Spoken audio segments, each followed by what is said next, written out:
다 함께 자리에서 일어나서 살아계신 하나님께 예배드리겠습니다.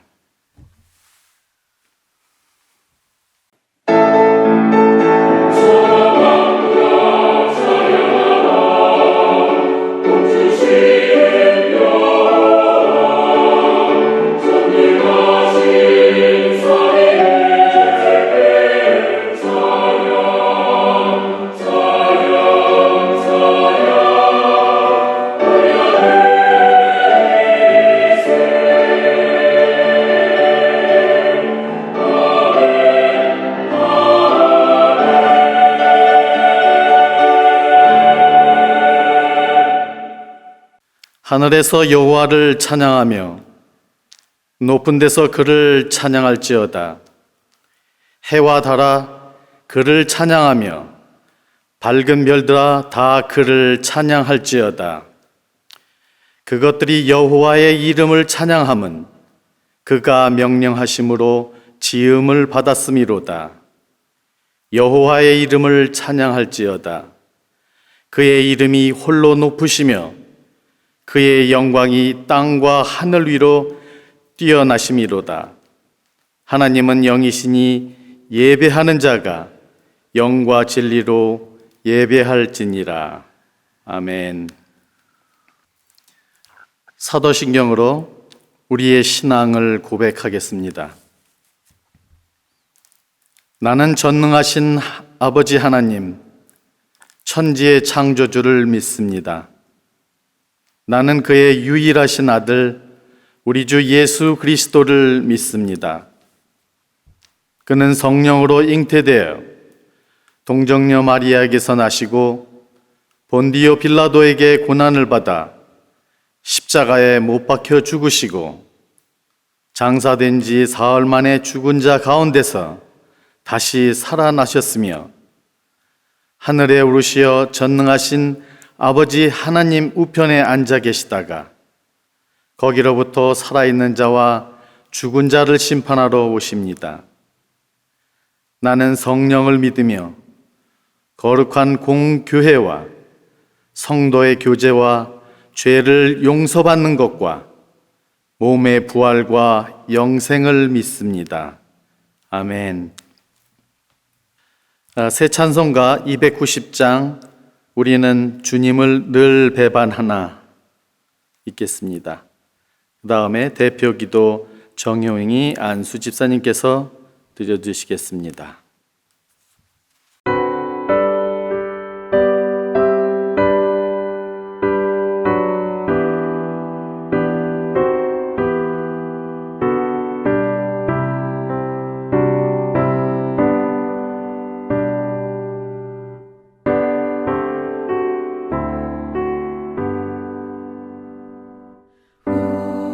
우리는 주님을 늘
짐지고 애타는 인생 주 예수께 돌아와 오시어라. 내 주 예수 너희를 돌보실 때에 참복락과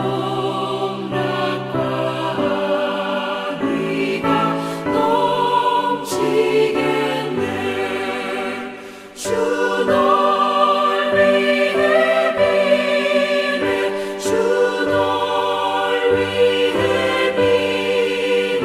주 널 위해 비네. 항상 비시네.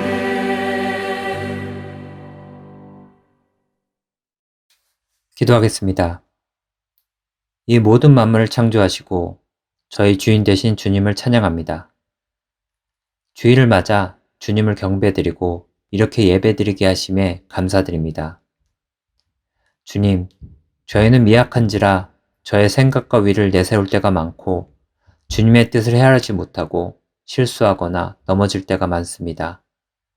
하지만 주님, 저희의 이런 모습조차 사랑하시고 회개 가운데 돌이킬 때 용서하시는 주님이심을 알기에 저희 또한 자신의 모습에 실망하고 탓하고 좌절하기보다는 주님에 이끌려 성령에 이끌려 살아가는 삶 되게 하옵소서.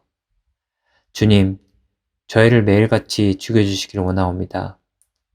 저희가 죽음으로 살아나시는 그 부활의 능력, 하나님의 건세와 능력을 체험하며 살아가게 해주옵소서. 저의 시선을 주님이 바라보는 그곳으로 돌려주시기를 원하옵니다. 주님이 가슴 아파하시고 취하기 원하시는 그곳에 저의 시선도 돌리게 하옵시고 그 영혼을 위해 같이 아파하고 돕기 위해 함께 애쓰는 저희 되게 해주옵소서. 아무것도 염려하지 말고 모든 일에 기도와 간구로 너희 구할 것을 감사함으로 하나님께 아뢰라. 그리하면 우리의 마음과 생각을 지켜주신다는 그 말씀을 다시 한번 되새겨봅니다. 그 말씀이 저의 삶 가운데 선포되어 매일같이 상처받는 저의 마음과 흔들리는 저의 생각을 지켜주시기를 원하옵니다. 하나님 아버지, 저희 킹스크로스 한인교회를 위해 간절히 기도하기를 원하옵니다. 어찌 보면 저희가 이해할 수 없는 그 혼란 가운데 있지만 그 폭풍과 파도 가운데서도 안심하라, 두려워 말라 하시고 그 파도와 비를 잠재우시던 예수님이 저희의 동일한 예수님임을 믿습니다. 저희가 이 순간 왜일까에 대해 고민하고 질문하기보다는 이 순간을 더욱더 주님께 기도하고 가까이 가는 시간이 되어 더욱더 주님과 함께 동행하는 삶 되게 하옵소서. 교회 안에서 외면받거나 상처받는 영혼들이 없게 하옵시고 사랑이 넘치는 킹스크로스 한인교회가 되기를 원하옵니다. 앞으로 있을 청빙 과정도 주님의 뜻대로 이루어지게 하옵소서. 오늘 말씀 전하실 유병헌 목사님께도 주님의 귀한 말씀을 전할 수 있는 강건함을 허락하여 주옵소서. 어제도 오늘도 그리고 내일도 저희와 함께 하시는 우리 주 예수 그리스도의 이름으로 기도드렸습니다. 아멘. 교회 소식 알려드리겠습니다. 첫 번째 임시당회 소식입니다. IPC 노회에서는 본교회의 당회장의 부재로 인한 어려운 상황을 돕고자 임시당회장 및 당회원을 파송 임시당회를 구성하였습니다. 후임 목사 청빙 완료 시까지 킹스크로스 교회에 필요한 부분들을 섬겨주시기로 하였습니다. 형제교회의 도움으로 교회가 어려운 시기에 안정적으로 이겨나가게 됨을 감사드립니다. 어려운 여건 속에서 도움을 자원해 주신 유병헌 목사님 그리고 박병배 목사님께 진심으로 감사드립니다. 또 지난주 남전도에서 구제 목적의 옥션 바자회가 있었습니다. 많은 성도님들께서 참여 주셔서 기쁜 행사가 되었으며 귀한 열매를 맺는 잔치였습니다. 총 모금액은 843파운드가 되었고 이 전 금액은 교회에 헌금해서 구제장학부에서 코비드-19 상황 속에서 응원이 필요한 성도님들을 위해 사용할 예정입니다. 감사합니다. 다음은 찬양 주 이름으로 승리하리 읽겠습니다.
다음은 성경 봉독 로마서 1장 28절에서 32절까지 김선희 집사님께서 말씀하시겠습니다.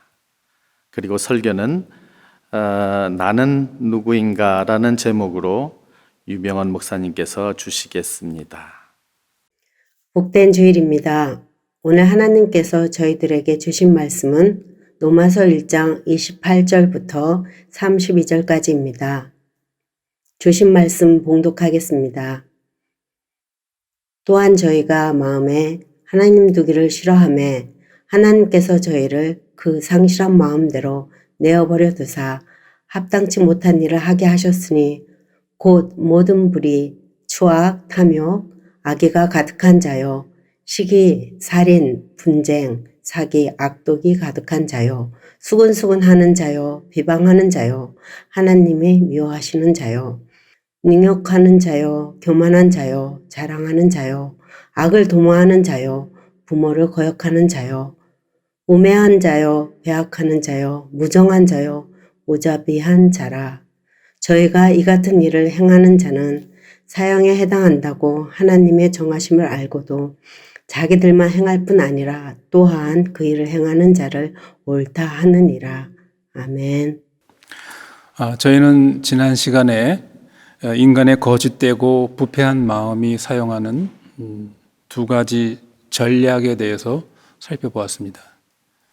뭐라고 그랬죠? 하나는 관심 관리, 편향성, 또 하나는 나중으로 미루기 전략이라고 했죠. 오늘도 계속해서 우리가 에레미야 선지자가 말한 만물보다 거짓되고 심히 부패한 인간의 마음을 탐색해 보겠습니다. 오늘 본문이 로마서 1장 28절로 32절에 보면 사도 바울은 인간의 마음이 왜 거짓되고 부패되었는지 그 원인과 결과를 좀 더 구체적으로 언급하고 있습니다. 28절에 저희가 마음에 하나님 두기를 싫어하므로 하나님께서 그 마음 상태를 그대로 내버려 두었다. 성도 여러분, 이것이 성경, 기독교의 답변입니다. 인간과 세상의 근본적인 문제는 경제적인 문제도 아니고 교육적인 문제도 아니고 환경의 문제도 아닙니다. 그것은 인간이 하나님을 싫어하고 하나님을 떠난 결과라는 것이죠. 이것이 우리 기독교의 아주 간단하지만 중요한 답변입니다. 여기 저희가 마음에 하나님 두기를 싫어하매라는 말은 그 마음은 인간 존재의 중심이라고 그랬죠. 우리 인간 존재 중심에 하나님을 가장 가치 있는 존재로 두지 않았다라는 그런 뜻입니다. 그 대신 하나님 외에 다른 것들, 성경은 그것을 우상이라고 이렇게 얘기하죠. 우상이 우리 인간 마음의 중심을 차지해 버린 것입니다. 그 결과 하나님은 부패해진 인간의 마음 상태를 그냥 내버려 두셨다고 그랬습니다. 이게 무슨 의미입니까? 그래, 내가 나 외에 나를 버리고 다른 신, 다른 그 거짓 신을 내가 내 주인으로 모시고 살아? 그럼 한번 내 마음대로 해봐. 네가 가장 중요하게 여기는 그것이 너에게 무엇을 주는지 한번 보자. 그런 뜻이죠.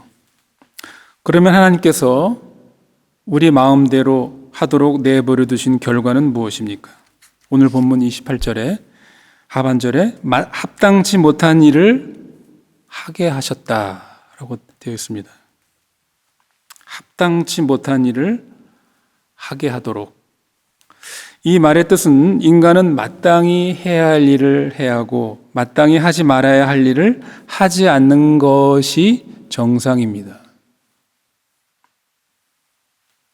그런데 어떻게 됐다는 것입니까? 마땅히 해야 할 일을 하지 않고 하지 말아야 할 일을 하는 이런 마음의 상태가 되었다는 것이죠. 성경은 이것을 죄라고 이렇게 말합니다. 그러니까 죄라는 것은 성경이 말할 때 하지 말아야 될 것을 한 것, 소위 이걸 이제 범죄, 커미션의 죄라고 이렇게 얘기를 하죠. 또 한 가지 죄가 있습니다. 우린 대개 이 죄를 잘 죄라고 생각 안 하거나 아주 가볍게 여기는 경향이 있습니다. 그게 뭡니까? 마땅히 해야 할 것을 하지 않는, 생략해버리는 것. 소위 오미션의 죄라고 합니다. 생략죄가 있습니다. 우리는 대개 그 범죄, 하지 말아야 될 것을 범하는 거는 죄라고 생각하는데 해야 될 것을 하지 않는, 생략해버리는 것을 죄로 생각하지 않는 이런 경향성이 있는데 이건 참 잘못된 것이죠. 사도 바울은 이렇게 합당치 못한 일들, 즉 이 죄의 목록들을 오늘 본문 29절로 31절에서 아주 구체적으로 나열하고 있습니다. 그런데 오늘 본문 32절 하반절에 보면 자기들만 행할 뿐 아니라 또한 그 일을 행하는 자를 옳다 하느니라 라는 말이 있습니다. 그러니까 비정상적이고 부패한 인간의 마음은 자기 개인뿐만 아니라 다른 사람들과 함께 공범이 되어서 집단적인 악 혹은 구조적인 악을 추구해 나간다는 것을 여기서 보게 됩니다. 이런 인간의 집단적인 악의 원형이 어디에 있습니까? 우리가 잘 아는 창세기 11장 바벨탑 사건을 통해서 보게 됩니다. 창세기 11장 4절에 자, 성과 대를 쌓아 하늘 꼭대기에까지 닿게 하자. 우리 이름을 내고 지면에 흩어짐을 면하게 하자. 무슨 말입니까? 이제는 하나님이 아닌 우리 인간이 왕이 되어서 주인 노릇하는 인간의 왕국, 인간의 도성을 만들자. 하나님에 대해서 소위 독립을 선언하는 것이죠. 집단적으로. 이것은 악의 소위 집단화, 구조화를 말하는 것입니다. 오늘 설교는 특히 이 32절 하반절에 있는 자기들만 행할 뿐 아니라 또한 그 일을 행하는 자를 옳다 하느니라 라는 말씀을 중심으로 왜 인간은 공범을 만들려고 하는가? 왜 인간은 쉽게 군중 심리에 빠져드는가? 다시 말하면 인간의 거짓과 부패한 마음은 집단 혹은 군중 속에서 어떻게 작용하고 있는지에 대해서 살펴보므로 우리 자신과 인간의 실상을 좀 더 우리가 살펴보려고 합니다. 첫째, 이 집단 혹은 군중 속에서는 개인보다 훨씬 강력한 악에 대한 용기 혹은 광기가 내재해 있다는 것입니다. 인간의 거짓되고 부패한 마음은 때로 개인이 어떤 악에 대한 욕구가 있다 할지라도 그 악을 실행할 만한 용기가 없어서 하지 못할 때가 있습니다. 그러나 그 개인이 어떤 집단, 조직 속에 있을 때는 훨씬 더 그 악에 대한 용기를 갖게 된다는 것입니다. 인간은 집단, 군중 속에 있을 때 또 공범자가 있을 때 자신의 악이 더 쉽게 또 드러나는 법입니다. 그래서 독일의 철학자 니체는 선악의 저편이라는 책에서 광기는 개인에게서는 보기 힘들다. 하지만 집단에서는 광기가 규범이다라고 이렇게 말했습니다. 제가 오래전 한국 신문에서 이런 그 사건 기사를 읽은 적이 있습니다. 한국 수원에 있는 어느 중학교에서 일일 야외 그 학습, 체험 학습을 나갔습니다. 밖으로 나간 이 중학생들이 점심시간이 되어서 한꺼번에 400여 명이 그 학생들이 근처 편의점에 몰렸습니다. 워낙 학생들이 많이 몰리다 보니까 몇 명의 그 편의점 점원들이 어떻게 할 수가 없는 것이죠. 그 400명 이상 되는 학생들이 그 편의점에 모였으니 뭐 컨트롤이 되지 않겠죠. 그 사이에 많은 그 중학생들이 갑자기 모두 도둑이 되었습니다. 그 편의점의 물건들을 그냥 집어나오기 시작했습니다. 나중에 그 편의점 측에서 계산을 해보니 대충 300만 원 이상어치의 물건이 없어졌습니다. 문제가 커지자 그 중학교에서는 쉬쉬하면서 학생들 부모에게 약 10,000원씩을 거두어서 그 편의점에 배상을 했다. 그런 기사죠. 그리고 그 사건이 확대되는 것을 우려하는 그 중학교의 한 교사는 이렇게 말했습니다. 모든 학생들이 평소에는 죄질이 나쁜 학생들이 절대 아닙니다. 착한 학생들입니다. 그러나 군중 심리에 의해 우발적으로 저지른 행동이었다라고 그렇게 설명을 했습니다. 그렇죠. 이 교사의 말처럼 개인적으로 보면 그런 행동을 한 학생 모두가 평소에 나쁜 학생들이 결코 아니었을 것입니다. 아마도 그 편의점에 학생들이 아마 혼자 들어갔다고 한다면 그렇게 물건을 계산하지 않고 그냥 들고 나오지 않았을 것입니다. 여러분도 아마 영국에서 영국 학교들에게서 그런 걸 본지 모르겠는데 저는 본 적이 있습니다.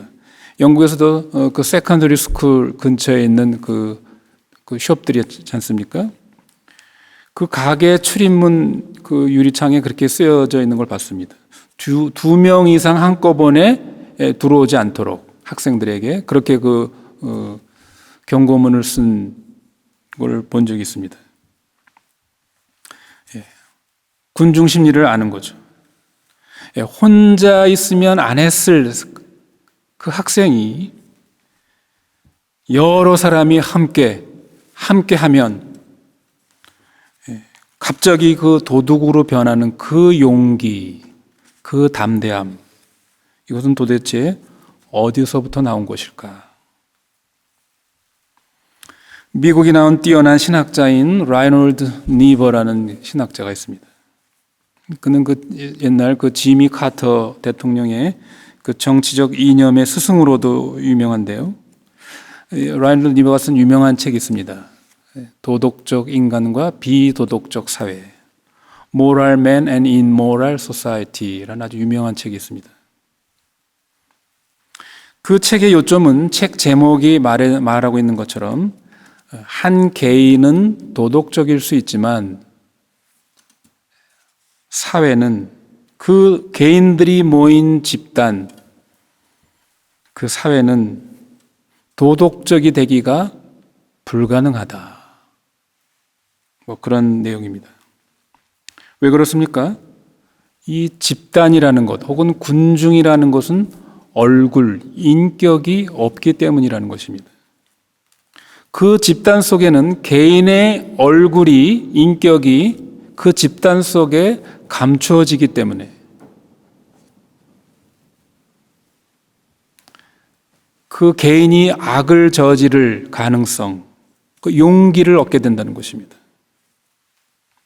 이 라이놀드 니버는 이 책을 쓰고 나서 인간에 대한 이해가 좀 더 깊어진 다음에 자기 책의 제목을 잘못 붙였다라고 이렇게 좀 후회한 적이 있다고 합니다.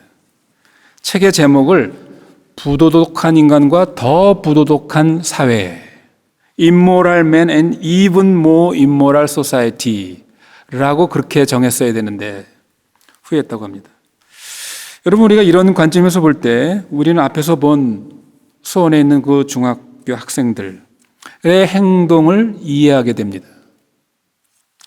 자기 혼자서는 어떤 잘못된 행동을 하고 싶은 충동이 있어도 다른 사람의 눈도 있고 자기라는 얼굴, 체면이 있기 때문에 하지 못하는 경우가 있는 것이죠.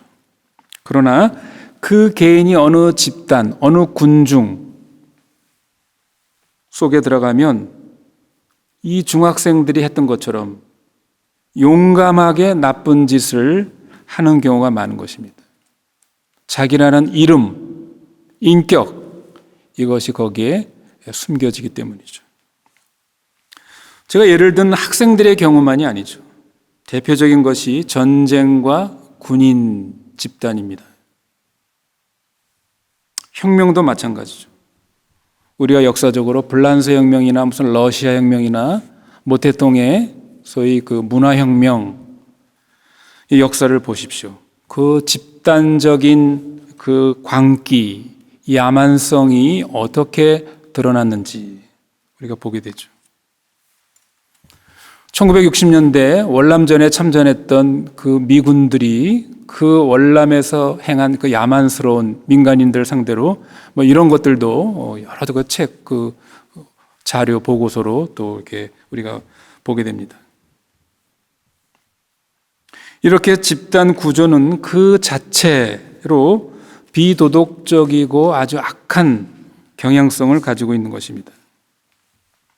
그러나 우리가 이 기독교적인 관점에서 볼 때 이 사회 집단이 개인보다 비도덕적이 된다는 말은 개인들은 악하지 않은데 단순히 군중 속에서 집단 속에 들어갔기 때문에 악해진다는 그런 말은 아닙니다. 그것은 여러분 성경적인 그 가르침이 아니죠. 성경이 뭡니까? 우리가 지난 시간 본 것처럼 에레미야 선지자를 통해서 만물보다 심히 거짓되고 부패한 것이 인간의 마음. 우린 본성적으로 우리의 존재 중심 속에 거짓됨과 부패함을 이미 가지고 내재해 있습니다. 죄악성과 야만성이 이미 우리 본성 속에 있는 것입니다. 인간의 이런 야만성과 잔인성은 사회나 환경이나 어떤 문명 때문에 오는 것이 아니라 말씀드린 것처럼 에레미야 선지자가 말한 것처럼 이미 우리의 마음 속에 내재해 있는 것입니다. 그러나 어떤 상황, 조건이 주어지면 특히 집단이나 군중 속에서 더욱 쉽게 또 강하게 인간의 이런 죄성, 야만성, 광기가 나타난다는 것이죠. 이러한 인간 본성의 부패함과 집단적인 야만성, 광기를 가장 잘 표현한 소설이 바로 영국의 작가 윌리엄 골딩이 쓴 파리 대왕입니다. 로드 오브 프라이스, 아주 유명한 책이죠. 여기 영국에서 학교 다니는 학생들은 아마 이 책을 다 학교에서 아마 공부할 것입니다. 이 책으로 말미암아 이 윌리엄 골딩이 1963년도에 노벨 문학상을 또 받게 되죠. 비행기 추락으로 무인도에 표류된 그 천진난만한 어린 소년들이 그야말로 악에 오염되지 않은 아무도 사람이 살지 않은 그 무인도, 그 환경 속에서, 그 상황 속에, 그런 상황 속에도 불구하고 시간이 가면서 그들 속에서 드러나는 그 야만성과 잔인성이 어떻게 그 집단적 광기로 드러나는지, 이걸 아주 탁월한 예술적인 상징으로 그려낸 소설입니다. 둘째로 이 집단적 구조 안에는 자신에게 주어진 일을 충실히 수행하지만 그것이 악에 동참하는 일임을 생각하지 못하는 무감각, 우매함이 있다는 것입니다. 여기 31절 하반절에 보면 여기 우매하다라는 표현이 거기 있죠. 여러분, 우리가 잘 아는 제2차 세계대전 때 히틀러의 그 나치스에 의해서 수백만 명의 유태인이 아우슈비츠에 있는 집단 수용소에서 대량 학살을 당했습니다. 그때 아돌프 아이히만이라는 나치의 그 친위대 장교가 히틀러가 유럽에 있는 모든 유태인들을 멸절시키기에 만든 소위 최종 해결, 파이널 솔루션 계획을 실행한 인물이 바로 이 아돌프 아이히만이라는 장교입니다. 그는 전쟁이 끝난 후 아르헨티나로 몰래 도망치죠. 15년 동안 아르헨티나에 숨어 있다가 결국 이스라엘 그 정보부 모사드 대원들에 의해서 잡혀서 몰래 예루살렘, 이스라엘로 끌려가죠. 재판을 받고 교수형을 당합니다. 이 아히만은 재판 과정에서 또 그 600만 명의 유대인을 죽음으로 몰아가면서도 양심의 가책을 전혀 느끼지 않았습니다. 자신은 그 행위를 하는데 어떤 비열한 동기도 없었고 또 악행을 한다는 의식도 없었다라고 재판에서 주장했습니다. 그는 자신이 명령을 받지 않은 상태에서 만일 자발적으로 그런 일을 했다면 분명 양심의 가책을 받았을 것이다 라고 주장했습니다. 그런데 여러분 생각해 보십시오. 아이히만이 받은 명령이 뭐였습니까? 결국 수백만 명의 사람을 치밀한 계획 속에서 죽이는 것이었죠. 그런데도 불구하고 아히만은 어떻게 주장한다고요? 그는 단지 상부의 명령, 집단의 명령에 충실히 복종했을 뿐이다.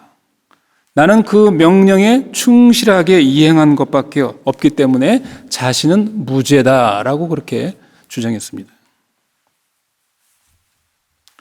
이 아히만의 전 재판 과정을 목격했던 유태인 출신 한나 아렌트라는 정치 철학자는 깜짝 놀랐습니다. 왜냐하면 이 아히만이라는 이 독일 장교는 그렇게 악한 사람이 아니었습니다. 너무나도 성실하고 착한 아버지였답니다. 아주 가정적인 사람이었습니다. 그래서 이 한나 아렌트가 나치스의 전범들을 조사해 보니까 대부분 아주 착하고 성실하고 가정적인 사람들이었다는 것입니다.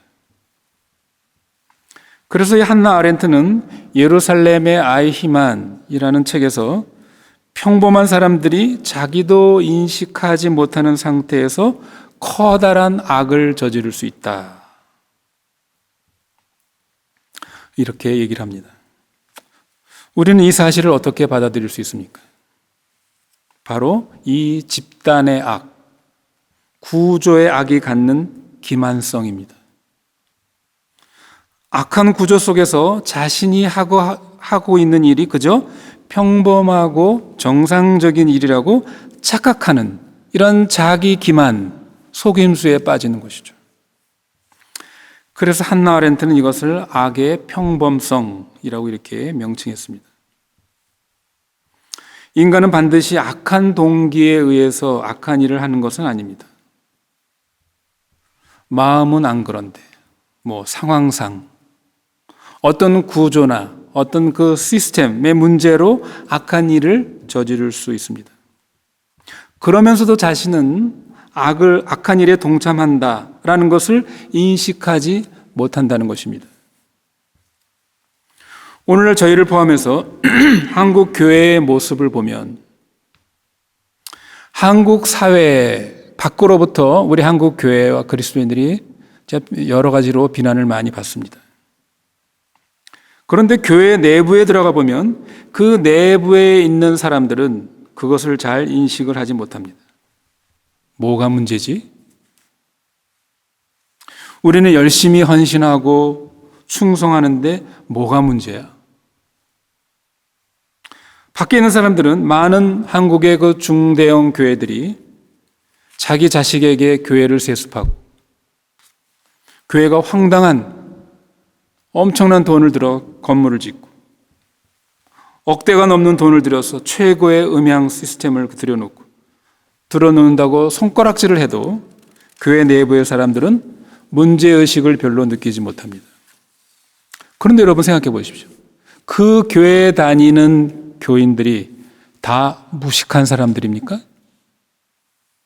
그렇지 않죠.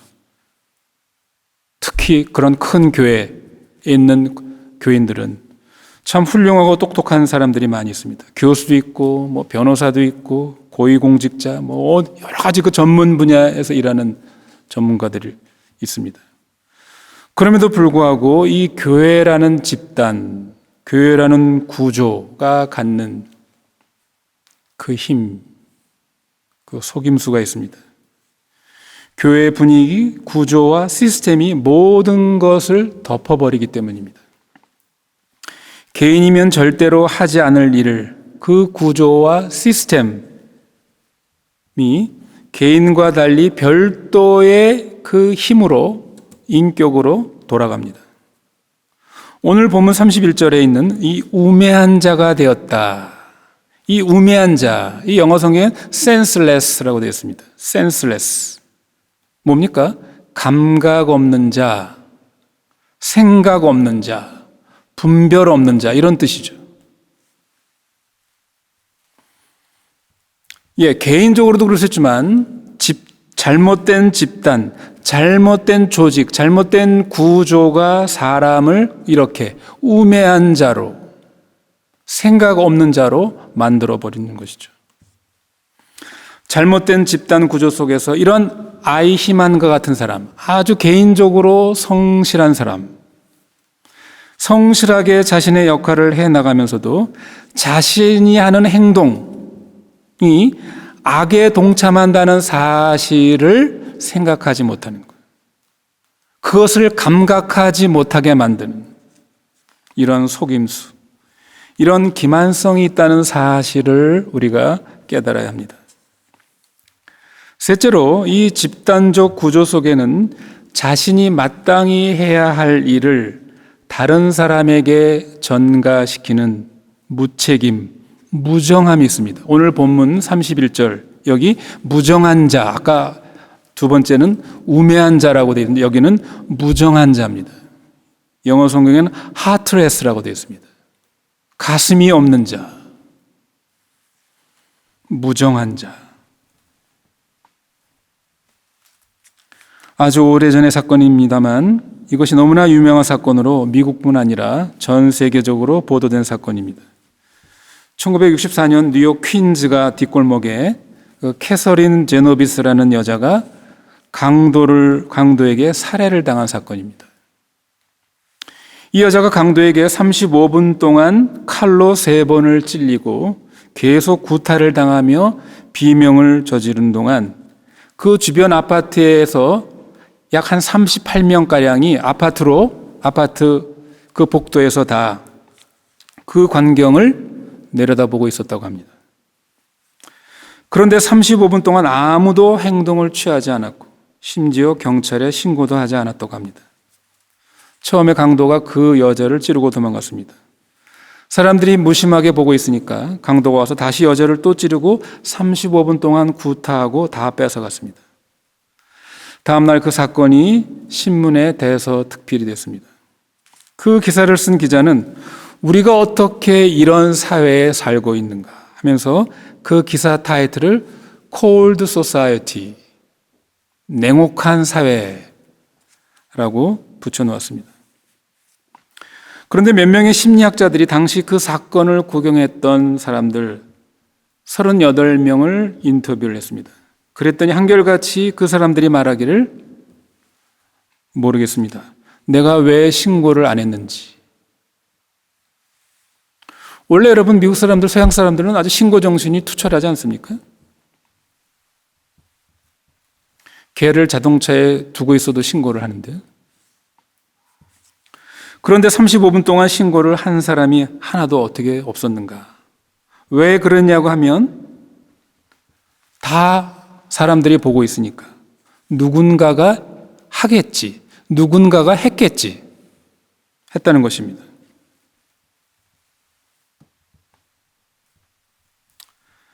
그러나 만일 그 상황을 한 사람이 보고 있었다고 상상해 보십시오. 어떤 일이 일어났을까요?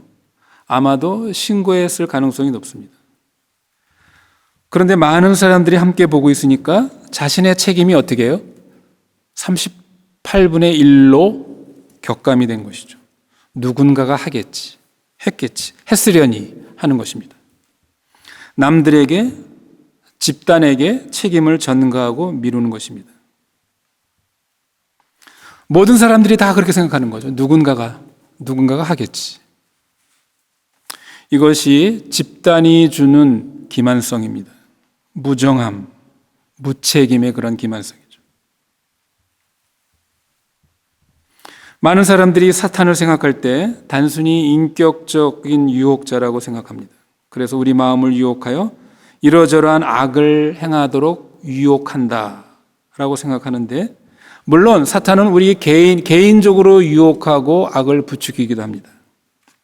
그러나 사탄은 구조와 집단과 시스템 속에서 우리도 알지 못하는 사이에 가랑비에 옷이 젖듯이 우리로 하여금 죄를 짓게 하는 그런 구조와 시스템을 만드는 것이 사탄의 중요한 전략이기도 합니다. 아이히만처럼 자기가 그 집단 속의 구조 속에서 자기가 지금 어떤 악을 저지르고 있는 그런 그 감각을 갖지 못하는 이것이죠. 어떤 분들은 교회는 그리스도의 몸이기 때문에 사탄적인 것이 틈타지 못한다는 그런 생각을 갖는 경향이 있습니다. 그러나 여러분, 교회도 사람들이 모이는 구조이고 시스템이고 집단입니다. 여러분, 왜 교회의 집단에 사탄이 틈타지 못하겠습니까? 틈탈 수 있습니다. 우리가 그것을 분별할 능력이 없기 때문에 그래서 교회가 시험에 들고 교회가 그래서 갈리고 깨지고 무너지는 것입니다. 말씀을 맺겠습니다. 저희는 우리의 이런 거짓되고 부패한 마음을 언제나 인식해야 합니다. 특히 집단 속에서, 군중 속에서, 구조와 시스템 속에서 얼마나 우리를 그것이 기만하고 있는지 이것을 우리가 알 필요가 있습니다. 사탄은 집단을 통해 구조와 체제를 통해 때로는 집단적 광기로 우리를 몰고 가기도 합니다. 때로는 집단주의, 군중 심리의 세뇌에 빠져 우리의 생각, 우리의 감각, 우리의 마음을 마비시켜 버리기도 합니다. 그래서 앞에서 예를 든 것처럼 성실하게 열심히 했는데 방향이 잘못된 일을 하게 하는 경우들이 있음을 우리가 인식해야 합니다. 동시에 저희는 이런 집단적인 악, 구조적인 악에 대해서 침묵하지 말고 소리치고 싸워야 합니다. 앞에서 예로 들었던 뉴욕에서 일어났던 사건에 대해서 만일 저희가 거기에 있었다고 한다면 저희는 그런 그 악한 범죄적인 행동을 멈추도록 소리치고 신고해야 합니다. 물론 우리는 교회 안에서도 잘못된 것에 대해 침묵을 깨야 합니다. 그렇지 않으면 우리는 충성스럽게 열심히 했는데 방향이 잘못된 곳으로 갈 위험성이 있습니다. 그것은 차라리 덜 열심히 하고 덜 잘못된 방향으로 가는 것이 낫습니다. 여러분, 골프와 신앙이 비슷한 면이 많이 있다고 하지 않습니까? 가장 비슷한 면이 무엇인지 아십니까? 방향성이라고 합니다. 골프에서 올바른 방향성을 갖지 않는 장타는 자랑거리가 아닙니다. 오히려 구제불능이죠. 차라리 거리가 짧더라도 올바른 방향성을 갖는 것이 훨씬 낫습니다. 우리의 신앙생활도 마찬가지입니다. 무엇이 옳고 그른지 말씀을 통해 우리가 통찰력을 가지고 신앙생활을 해야 합니다. 그렇지 않으면 우리의 믿음은 광신이나 미신, 헛된 믿음 생활을 할 수도 있기 때문입니다. 함께 기도하겠습니다. 거룩하시며 자비로우신 하나님 아버지, 만물보다 심히 거짓되고 부패한 우리 인간의 마음, 이 본성이 공범이 있을 때, 또 어느 집단과 군중 속에 있을 때 더 큰 악의 힘을 발휘하는 참 이 두려운 현실 앞에서 주님, 우리가 정신을 똑바로 차리고 우리가 속한 가정, 교회 혹은 직장 혹은 이 사회 속에 살아갈 때 집단적인 그런 악들을 우리가 잘 분별하며 거기에 휘둘리지 않고 말씀을 통하여 올바른 정신으로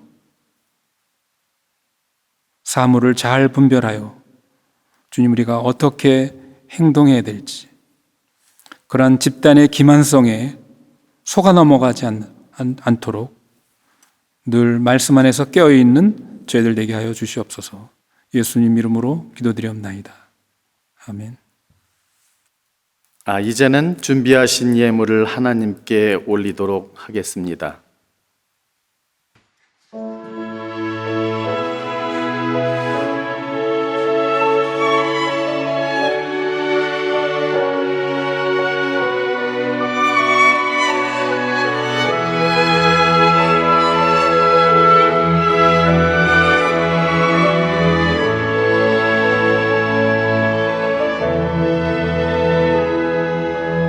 내 마음을 주를 향한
한 주간의 삶을 통해 구원받은 자의 기쁨을 누리게 하신 하나님 아버지께 구별하여 준비한 예물을 드립니다.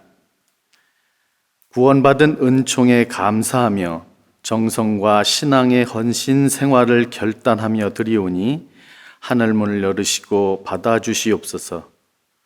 작은 것을 작다 아니하시고 큰 것을 크다 아니하시는 하나님께서는 우리의 중심을 늘 살피시는 줄 믿습니다. 우리에게 허락하신 모든 것이 주님 것이오나 그 중에 마음과 정성을 다해서 이렇게 드립니다. 이 시간 주님께 드리는 헌금이 사용될 때에도 주님의 영광을 나타내는 데 사용되게 하시고 복음이 확장되며 주님의 몸된 교회가 든든히 서가는 데 사용되게 하시고 어려움 당하는 이웃을 구제하고 헤아리는 데 사용되어질 수 있는 예물이 되게 하시옵소서. 선교하는 선교 현장까지도 달려갈 수 있는 귀한 예물 되게 하시옵소서. 이 예물을 사용하는 자들은 두려움과 주님의 영광만을 생각하고 합당하고 지혜롭게 쓰게 하여 주시옵소서. 예수님 이름으로 기도합니다.